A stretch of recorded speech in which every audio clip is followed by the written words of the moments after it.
Welcome to the First Unitarian Church of Cincinnati. We're glad to have you with us this morning. Our urban community welcomes all with love, supports learning and spiritual growth, serves our wider community, and works for justice, equity, and inclusion.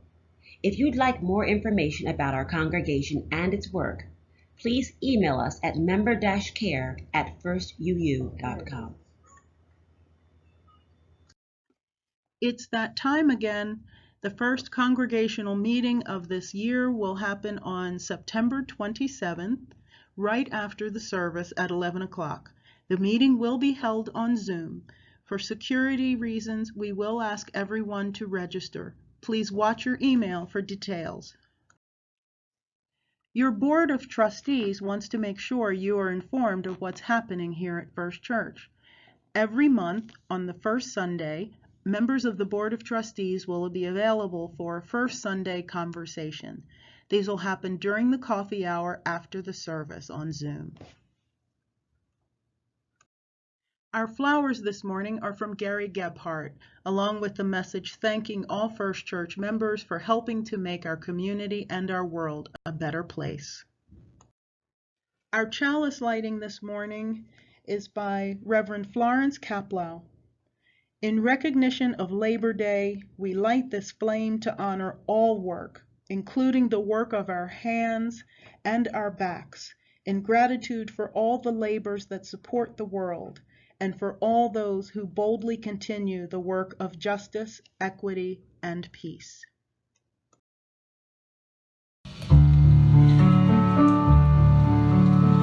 We are all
On our way to Oyster Bay, Mother Jones in her March for Children's Rights. Written by Monica Culling, illustrated by Felicita Sala. Grabbing a sign, 8-year-old Aiden joined the other striking cotton mill workers. He was a doffer. For 12 hours, 6 days a week, he and other boys removed full bobbins from the clacking spinning frames. Aiden's friend Gussie was a spinner at the mill. When a thread broke, she quickly repaired it by tying the two ends together. Knowing Aiden couldn't read, Gussie read his sign to him. It says, "We want to go to school." Aiden did want to go to school, but his family needed the money he earned. This was the way things were for many children in 1903. There was excitement on the picket line that day. Someone named Mother Jones was coming. She helped workers fight for better wages and safer working conditions. When Aiden met her, though, he wondered how. "She looks like someone's granny," he whispered to Gussie. Later, Aiden was even more surprised when Mother Jones talked his ma'am, and Gussie's too, into letting them join a march from Kensington, Pennsylvania to Oyster Bay, New York, over 100 miles away. In her travels, Mother Jones had met hundreds of children working in factories and mills. Many were missing fingers. Some had even lost hands. Troubled by all she had seen, Mother Jones wanted to end child labor. But what could she do? Why organize a children's march and bring the message right to President Theodore Roosevelt at his summer home in Oyster Bay, of course? A few days after arriving in Kensington, Mother Jones gathered 200 workers, including an excited Aiden, Gussie, and dozens of other children. They marched out of town playing flutes, beating drums, and waving flags. Mother Jones was leading the way to Oyster Bay.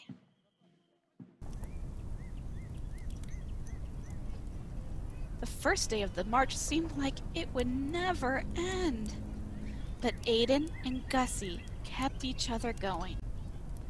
All the same, they were happy when Mother Jones shouted, "Camp time!" While the tents were being set up, Mother Jones helped some of the women make a large pot of meat and potato stew. It smelled heavenly. Aiden and Gussie ate until they couldn't eat any more. And later, under a blanket of stars, they slept as soundly as hibernating bears. The days were long and hot, and the mosquitoes were biting. Each day, a few of the marchers quit, but not Aiden and Gussie.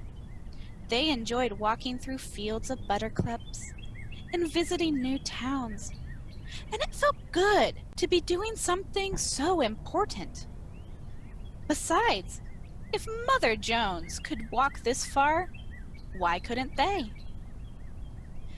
Aiden wasn't the only one in the group who couldn't read. At the end of the day, Mother Jones read the daily news aloud in her soothing Irish lilt. Some of the stories were even about the march. The march wasn't all buttercups and sunshine, though. One day, the rain fell in torrents, making the dirt roads sloppy with thick mud. By nightfall, Aiden and Gussie were exhausted. Somehow, Mother Jones convinced the mayor of the next town to let the marchers spend the night in an empty meeting hall. Soaked to the skin, everyone was grateful for a dry place to rest and a dinner of cold sandwiches. "She's something," whispered Aiden before dropping off to sleep. The following morning, Mother Jones made a welcome announcement. "Today we'll take the train to the next town. We've earned a break, haven't we?" Aiden and Gussie shouted, "Yes, ma'am!" Neither had ever ridden on a train before. At first, Gussie and Aiden chased each other up and down the aisle. Once they had enough of that, they watched the passing scenery. It helped them forget how much they missed home and their families. When they arrived, 3,000 people were gathered in the town's public park, waiting to hear Mother Jones speak. "All these people care about us?" said an astounded Aiden. Gussie was so amazed she could only nod. Mother Jones spoke with force. "These children work 12 hours a day, 6 days a week. They work while other children go to school, play games, and enjoy life." Inspired, and maybe a bit humbled, many of the townspeople offered their support and places to stay. Finally, a little over 2 weeks after the march started, the remaining 30 marchers arrived in New York City. It was the last stop before Oyster Bay. Mother Jones was expecting to hold a parade through the city streets and to speak at Madison Square Garden. But the mayor of America's largest city wouldn't allow her to do either. Not one to take no for an answer, Mother Jones simply turned to the marchers and shouted, "Follow me, everyone!" Stopping at the corner of 24th Street, and 4th Avenue. Mother Jones held her meeting. More than 1,000 gathered to listen while the traffic whizzed around them. After the speech, the group started to prepare for the last stretch of the march. But Mother Jones had other plans. "Today, my friends, we're going to Coney Island," she said. Gussie gave Aiden a puzzled look. Aiden shrugged. Coney Island was great fun. Aiden and Gussie ate foods they'd never had before. Popcorn and peanuts and hot dogs. They went on rides called Razzle Dazzle, a circle that spun them dizzy, and Helter Skelter, a slide that took their breaths away. They even saw 2 girls riding a camel. Although it was a day for having fun, Mother Jones used every opportunity to speak out. While Aiden and Gussie were looking at the wild animals, Mother Jones pulled them close and spoke to people who were gathered nearby. "These children are as trapped as the animals in those cages. They are chained to the mills because they are poor and cannot break away. They suffer while you enjoy luxury." These were hard words, but they were the truth. The next day, the marchers walked the last 35 miles to Oyster Bay. It was a long, weary march, but finally, they stood on the lawn of the president's summer home, waiting expectantly for him to appear. But President Roosevelt wouldn't speak with Mother Jones. "We've come from so far away," said Gussie. Aiden was angry as well as disappointed. "How could he do that to us? It's not fair." Mother Jones put her arms around them. She could only agree. On the train back home, everyone was quiet. Only Mother Jones understood what they had achieved with the march. "Many people now see that children don't belong in factories and mills, but in schools," she reminded them. "Education will bring society closer to what we want: fairness for all and a better world in which to live." Aiden thought about that. He was proud that he and Gussie had marched with Mother Jones. One day, he would learn to read. And when change came for mill children, he would be part of that too.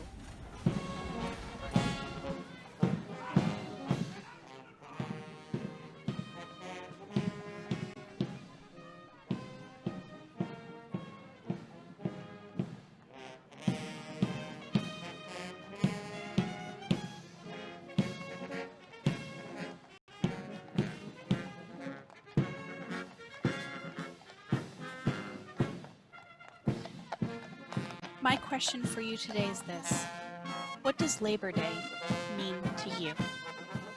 Share with a family member or friend, or during coffee hour this week.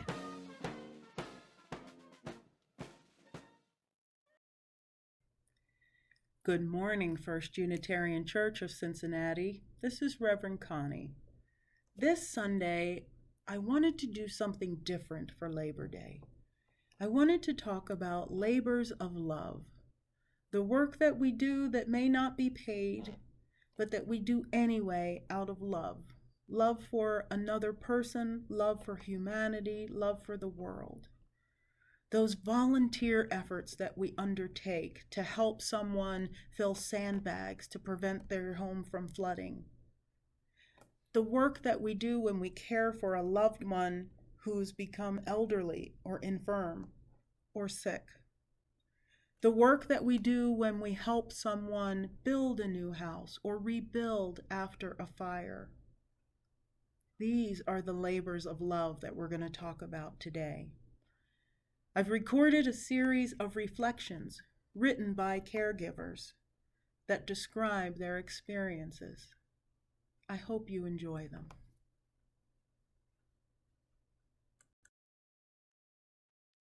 I need to wash my hair and take a shower, but here I sit, enjoying this quiet hour. I need to put up meds and tidy up the room, but I cherish this time to just be me. There will be plenty to do very soon. Right now, I float in this peaceful place my mind has brought me to, hard to let go. There is so much I really need to do. My mind seesaws back and forth over insulin shots I need to give, morning meds and vitamins, probiotics and other stuff. We need to live.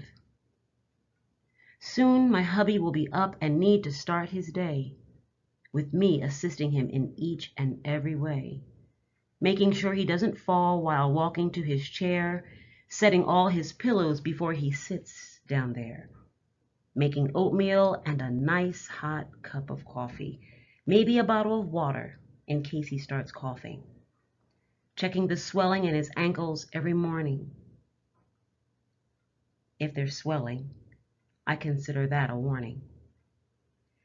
As much as I'd love to stay and chat, now I must go, get the important things done before my energy gets low. But I love to float in this peaceful place my mind brings me to. I seesaw back and forth, so much yet to do.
Rescue me for an afternoon or an hour or a few minutes. I no longer want someone to come into my life and take over all my problems and become my hero and the owner of my life. I don't want that. I just need someone to rescue me for a few minutes so that I remember that it's possible for someone besides me to do some of the things I do, so that I don't feel totally indispensable to the life of someone else. And if you would rescue me for 5 minutes, and someone else would rescue me for 5 minutes, then if enough people rescued me, I would have the strength to rescue myself the rest of the time, and I could be my own hero.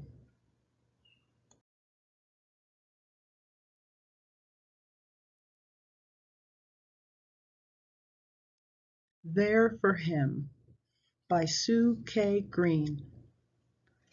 His independence taken by stroke, he fights back, and I am there for him. Near, aware, anticipating his needs, but reaching out only as he calls. Standing silently by as he struggles to regain all that he has lost.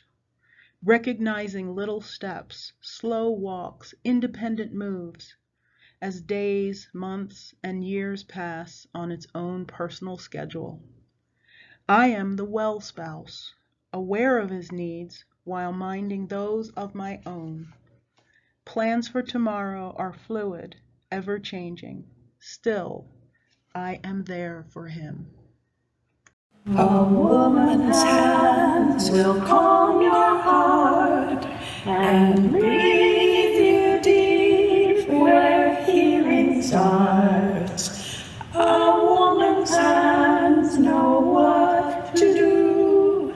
A woman's hands will hold you through. This woman's hands will calm your heart and breathe you deep where healing starts. This woman's hands know what to do. This woman's hands will hold you through. A mother's hands will calm your heart and breathe you deep where healing starts. A mother's hands know what to do. A mother's hands will hold you through.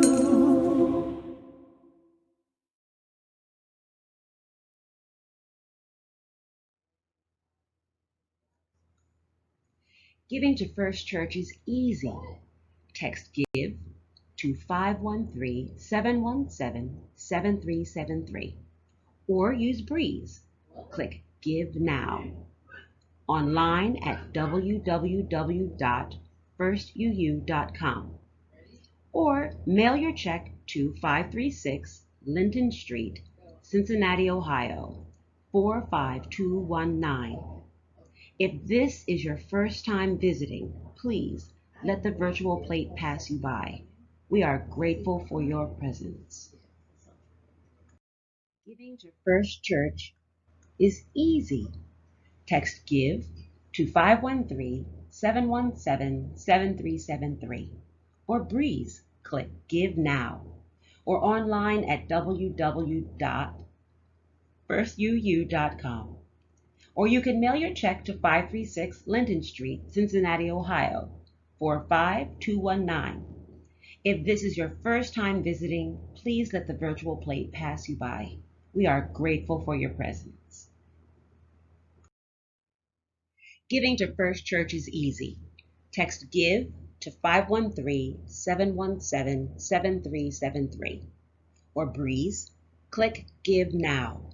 Online at www.firstuu.com. Or you could mail your check to 536 Linton Street, Cincinnati, Ohio 45219. If this is your first time visiting, please let the virtual plate pass you by. We are grateful for your presence.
On Labor Day, we honor our work, physical and mental, paid and unpaid, joyous and heartbreaking.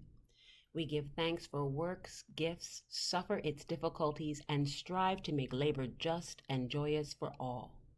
Our work can build our society, provide for our material needs, and give our life meaning. We labor in gratitude.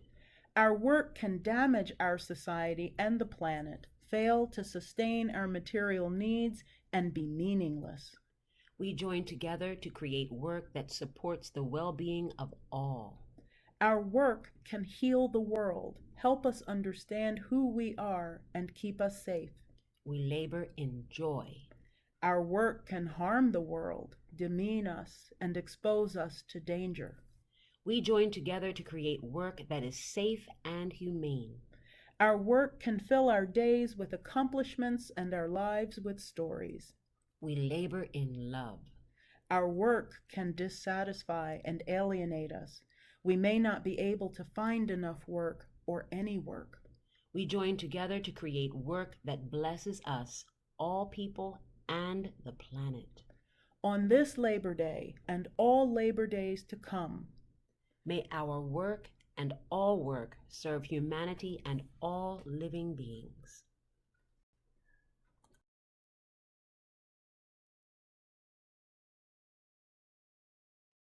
Rain.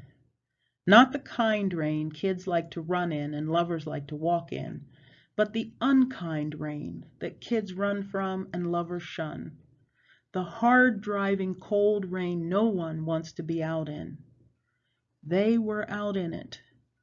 A mother and her young daughter alone at the bus stop, arms wrapped around each other, heads bowed against the wind and the water going through them like they weren't even there. A car drove by. "That's so sad," the passenger said, looking out at the mother and daughter. The driver said nothing. 2 blocks up the road, the car pulled into a Walgreens parking lot. The driver got out, went inside, and returned carrying 2 umbrellas, one of them a kid-sized yellow umbrella. A few minutes after that, the car was parked on a side street next to the bus stop. The driver got out, walked through the driving rain to the mother and daughter, handed each of them an umbrella, turned and walked back to the car. Other than a squeal of delight from the child, not a sound was heard, not a word was spoken. The passenger's name was empathy. The driver's name was compassion. Compassion was a caregiver. We talk a lot about the caregiver. We talk about oxygen masks, oxygen tanks, oxygen tubes, suction aspirators, nebulizers, blood pressure kits, catheters, glucose meters, insulin pumps, lancing devices, and blister packs, day after day. We talk about cleaning, wiping, dressing, undressing, transferring, lotions, meds, cooking, shopping, and doctors, day after day. We talk about anger, fear, frustration, the feeling of hopelessness, inadequacy, and sleeping with one eye and both ears open, night after night. The thing we don't talk about is the thing that drives them, the difference between empathy and compassion. Look it up. You'll find something like this. While empathy refers more generally to our ability to take the perspective of and feel the emotions of another person, compassion is when those feelings and thoughts include the desire to help. Compassion is the caregiver. Compassion is the kid that cried when Bambi's mother died. Compassion is the kid that couldn't kill a bug on the sidewalk, the kid that adopted the runt of the litter. Compassion is the person that attracts people with a need, financial, physical, or even just the need for a good listener. Compassion is the caregiver. Compassion is not weakness. It takes perseverance to get up every morning knowing the challenges of the day will likely be more demanding than those of the day before and still move toward them. It takes loyalty to stand by the person who has become someone you no longer recognize, and worse, no longer recognizes you. It takes the heart and soul of someone who hears someone else cry out in pain, feels their pain, and wants more than anything to rid the world of pain. And it takes the impossible strength to hold the hand of someone you love while they move from this world to the next. Compassion is the caregiver, the one carrying the yellow umbrella through the rain. This is Doug Rohr. Please join me as we extinguish our chalice by reading aloud these words. We extinguish this flame, but not the light of truth, the warmth of community, or the fire of commitment. These we carry in our hearts until we are together again. This is an excerpt of a prayer by Reverend Meg Riley. To all caregivers, may what you are giving be a gift to you as well. May the tiny smile bring comfort, bring joy. May the eyelids flicker, stir your heart. May you have a good laugh today. This is my prayer for you. Amen, and go in peace.